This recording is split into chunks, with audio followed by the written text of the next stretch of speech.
খুব সহজ পদ্ধতিতে কিভাবে সুস্বাদু মটন কষা তৈরি করবে সেটাই তোমাদের সঙ্গে শেয়ার করছি। প্রথমেই একটা মিক্সিং জারের মধ্যে আদা, 15 কোয়া রসুন আর কাঁচা লঙ্কার পেস্ট তৈরি করে রেখে দিচ্ছি। এবার 400 গ্রাম চিকেন ম্যারিনেট করে নিচ্ছি। দিয়ে দিচ্ছি লবণ 1 চামচ, হলুদ গুঁড়ো 1 চামচ, জিরে গুঁড়ো 1 চামচ, ধনে গুঁড়ো 1/2 চামচ, আর দিয়ে দিচ্ছি তেল, সর্ষের তেল দিয়ে দিচ্ছি 4 চামচ মতো। আর যে মশলাটা পেস্ট করেছিলাম সেটার মধ্যে দিয়ে দিলাম। ভালো করে ম্যারিনেট করে 1 ঘন্টার জন্য রেস্টে রেখে দিচ্ছি। এবার কড়াইতে তেল গরম করে ডুমো করে কেটে রাখা আলু নুন হলুদ দিয়ে ভালো করে ভেজে তুলে নিচ্ছি।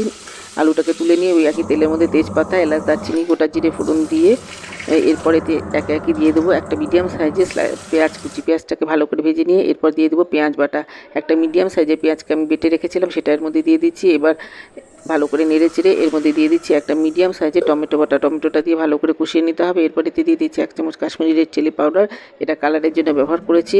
এরপর ভালো করে কষিয়ে নিতে হবে। অপর দিকে জল গরম বসিয়ে দিয়েছি। জল দিয়ে ভালো করে ফুটে উঠলে নামাবার আগে গরম মশলা দিয়ে নামিয়ে নিলে